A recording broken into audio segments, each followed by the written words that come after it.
It was a free day, so I spent the day going around temples and seeing the tourist things on my own. This is a well-known free pagoda, and you realise that many of the temples have very strong Chinese influences, mainly because Hoi An was the centre of trade and that Chinese and Japanese traders dominated it and integrated with the population. So lots of beautiful, ornate artwork and Buddhist shrines.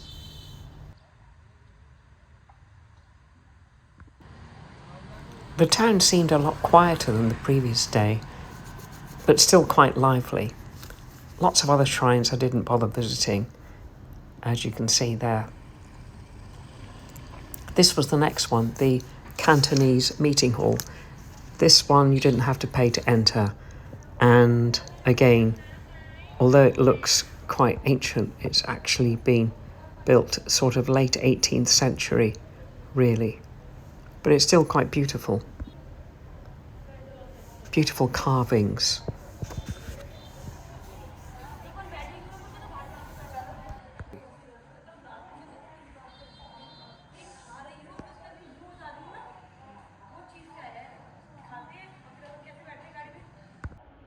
These dragon and carp ornamental carvings are spectacular.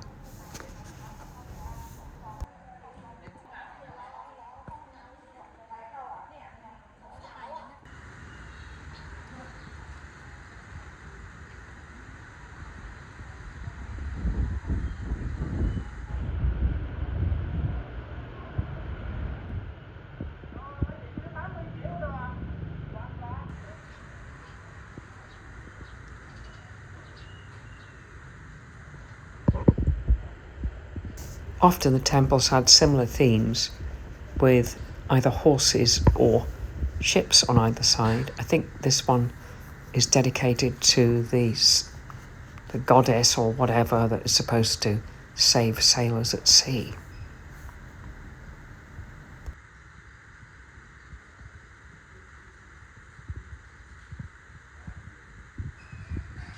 I then wandered along the waterfront where everyone was trying to hustle you for either tickets for boats or anything else they could possibly sell. This is the market area, but unfortunately all the meat and fish trading had finished in the morning, but there was still some leftovers that nobody obviously wanted to buy.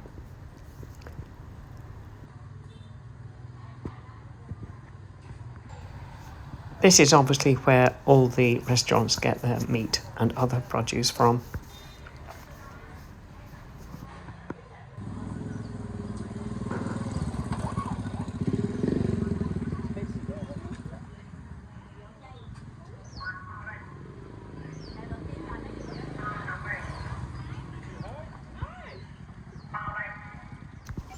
Then I was keen to see the clothes market because I guess the prices were probably a fraction of the cost in the main tourist shops.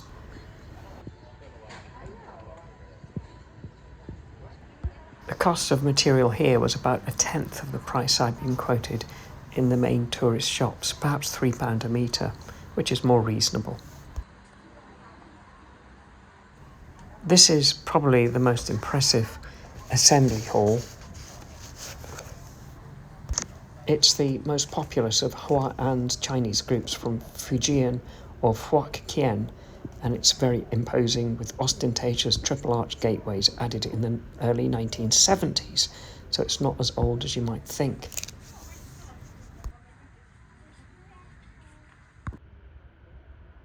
Again, the ornate nature of the roof and the various dragons and other mythical creatures it's really quite astonishing.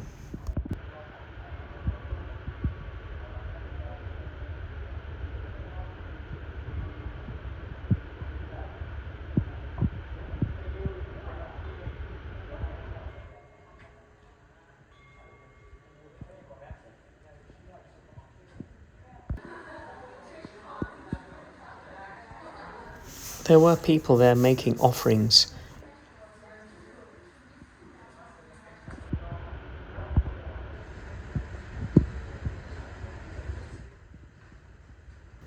There were tables full of offerings ranging from drinks to this lady putting together some offerings of vegetables.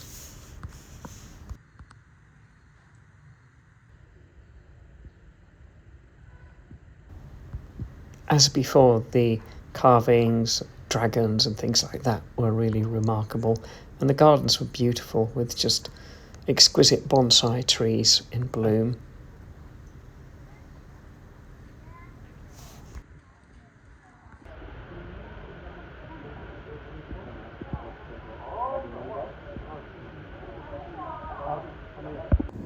Finally, a late lunch of beef noodle soup, and then back to the hotel.